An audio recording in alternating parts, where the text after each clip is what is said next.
Hi everyone, I'm Allie, and today I'm going to give you a refresher on making some eye pins and attaching and creating this lovely cluster earring. The wind chime earring also, if you subscribe to our monthly best bead box, is your last item in your kit box for this month. So this is your third project to go along with the beautiful two others. Remember, if you need any supplies or want to check out our subscriptions, look below the video in the description of the video. It'll have a link to get back to our website where you can check it all out. Gather up your materials and your round nose, wire cutter, and chain nose pliers, and we'll get ready to begin. So to get started with these wind chime earrings, the first thing that I wanted to draw your attention to is that the weight is at the top. And then it has more, again, of that kind of wind chime look with the filigree round ball at the bottom. We're going to be using also, if you've never used them, some ball pins. The ball pins are a little bit more expensive than head pins just because they have that balled end there where they heat it up and then they round it out and put it at the bottom of the pin. We are going to be using that in addition to our filigree round. And then I have some jump rings in order to separate out. When you are creating a cluster earring, it's always nice to have kind of a separation so they don't sit right on top of one another. We're going to link 3 of them together and have all of the ball pins attached. If you have the subscription box and you are creating these wind chime earrings, also just a couple little of your 11 OC beads extra from your bracelet to add a tiny bit of color. With the ball pins, I'm going to be using these 4mm beads and dropping them down onto the bottom of the ball pin. What I like to do before I begin is grab out my pliers. I have a round nose, a chain nose, and then a wire cutter. We're going to be doing regular turned over loops rather than coiled eye pins. So we're going to do eye pins on the ball pins. And what I like to do first is go in and add all of the beads that I need to onto the bottom of my pins. So I have all my beads loaded onto the head pins, and there's 3 of each, 3 with the pink bottom, 3 with the purple bottom, and 3 without anything before that ball pin. I like, again, to do this all so that way I can hold my pliers and use my same pliers at the same time without having to change hands a lot. The first one we're going to start out with is that chain nose, and we are going to go into every single head pin, go right above the bead, hold the bead, and we are going to turn the pliers 90 degrees. You're going to pick up the next one, do this as well. That way our next thing we do is with our round nose plier, and we're going to do that all at the same time. So you'll notice I'm leaving just the tiniest little bit of space above when holding it here. And that is so when you turn, your plier is not going in and cracking your crystal. If you get too close, you're going to hit the crystal with your plier as you turn. So go in here and do all 9 of these head pins and turn them with your plier. From here then, we are going to put down our chain nose plier,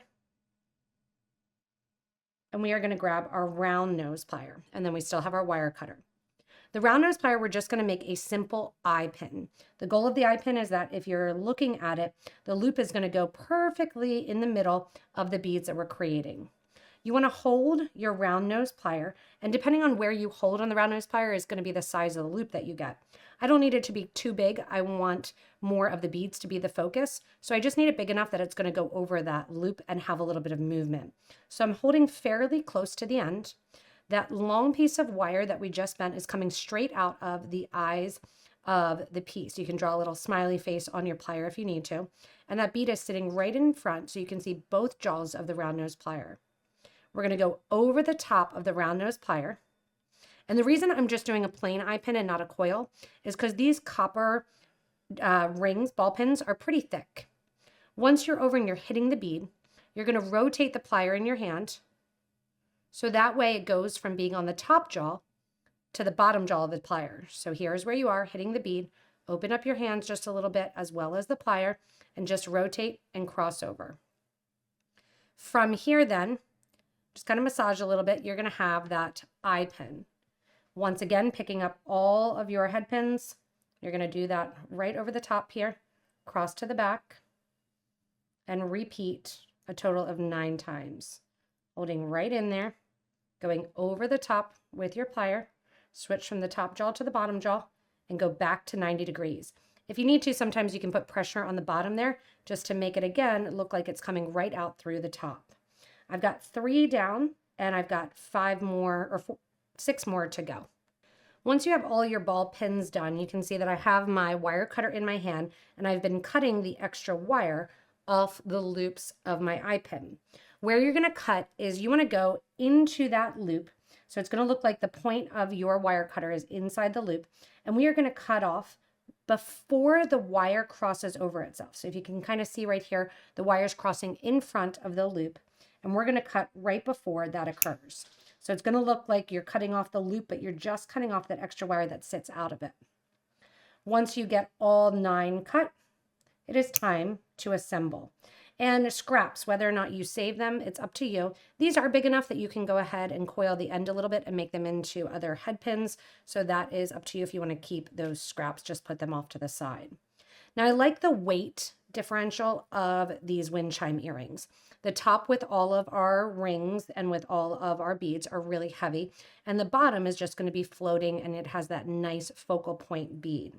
We'll start at the bottom here and get one of our eye pins that only has the ball pin at the bottom, not a seed bead.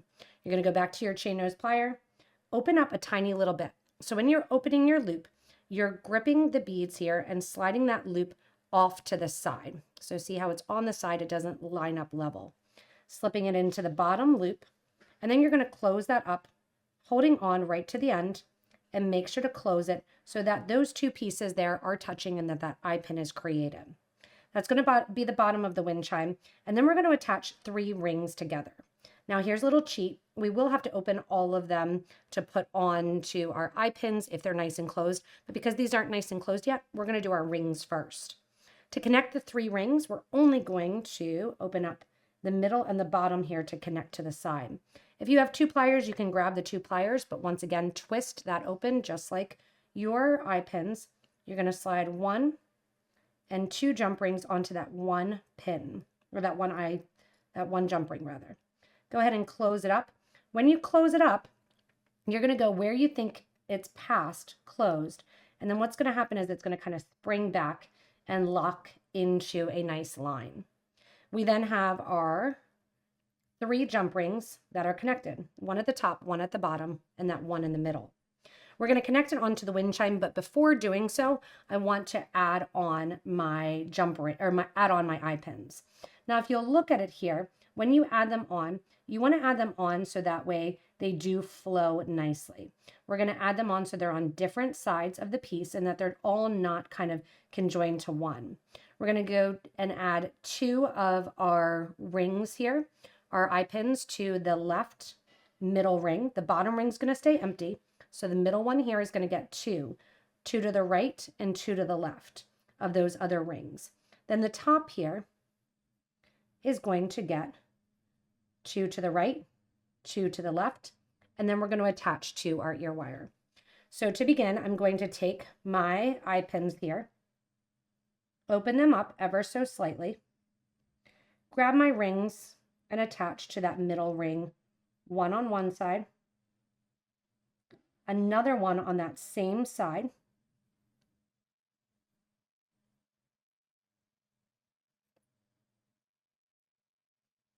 going in here, opening it up a little bit more, attaching it onto that same side. And now I'm going to grab so that way I make sure that they're on the same side, kind of separate out those rings, and now we're going to attach 2 to this opposite side. Now you might be saying, okay, what about all the different colors at the bottom? They're so tiny and with the cluster that you don't really need to concentrate on which seed beads go to which side. Once you put that on, you want to go back, take your chain nose plier, and close it up nice and tight. I'm going to continue putting on 2 to each side of ring number 2 and ring number 3, which then will also connect to the ear wire, so that way 2 stay to the right and 2 stay to the left. Once you assemble them, the only thing you need to do is open up that bottom jump ring, attach that little wind chime filigree ball onto it, and your earrings are complete. Again, I love the way that it uses more weight at the top, and then it has that nice airy look for the bottom. These are also nice and lightweight, perfect for summer.